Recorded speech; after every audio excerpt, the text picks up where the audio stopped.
मित्रांनो, ज्यावेळेस आपण बाजारात शेळी आणतो आणि शेळी आणल्यानंतर आपण ज्यावेळेस आपल्या फार्मवर ठेवतो ना मित्रांनो, तर सगळ्यात मेन विषय आणि तो माझ्या निदर्शनास आला आणि जनरली तो होतोच.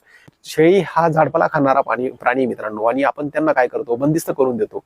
बंदिस्त केल्यानंतर आपण त्यांना काय करतो की जे गुरंढोरं खाणारा चारा असतो ना, नेपियर वगैरे, ते नेपियर टाकतो मित्रांनो. त्यांना नेपियर टाका तुम्ही, पण त्यांच्या गरजेनुसार टाका, थोडं थोडं त्यांच्या गरजेनुसार. पण पूर्ण दिवसभर जर नेपियर चालत असाल तुम्ही तर ती शेळी किती खाणार?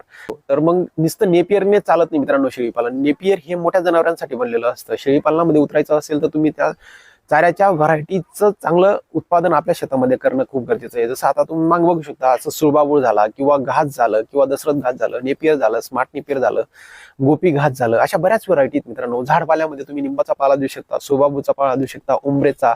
जे तुमच्याकडे झाडपाला अवेलेबल असेल तो नक्कीच द्यायचा प्रयत्न करा मित्रांनो. कारण शेळी ही आपण ज्यावेळेस बंदिस्त करतो ना मित्रांनो, तर तिला खूप काही घटकांची गरज असते तिच्या शरीराची कमजोरी पूर्ण करण्यासाठी. तर जे नवीन लोक शेळीपालनात येतात ना, अगोदर खूप इंटरेस्ट दाखवतात, नंतर त्यांचा इंटरेस्ट खसून जातो. याचं रिझन असं असतं मित्रांनो, शेळीपालनात लगेच उत्पन्न भेटत नाही. कुठला व्यवसाय करा त्याच्यामध्ये किमान आपल्याला म्हणजे 1 वर्ष, साधारण 1.5 वर्ष राबणं खूप गरजेचं असतं. तेव्हा कुठे आपला उत्पन्नाचा सोर्स जो जनरेट होत असतो.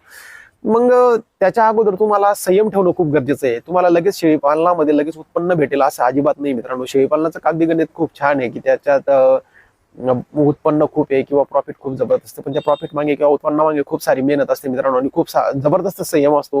हा संयम सहन करण्याची क्षमता तुमच्यामध्ये असणं खूप गरजेचं आहे.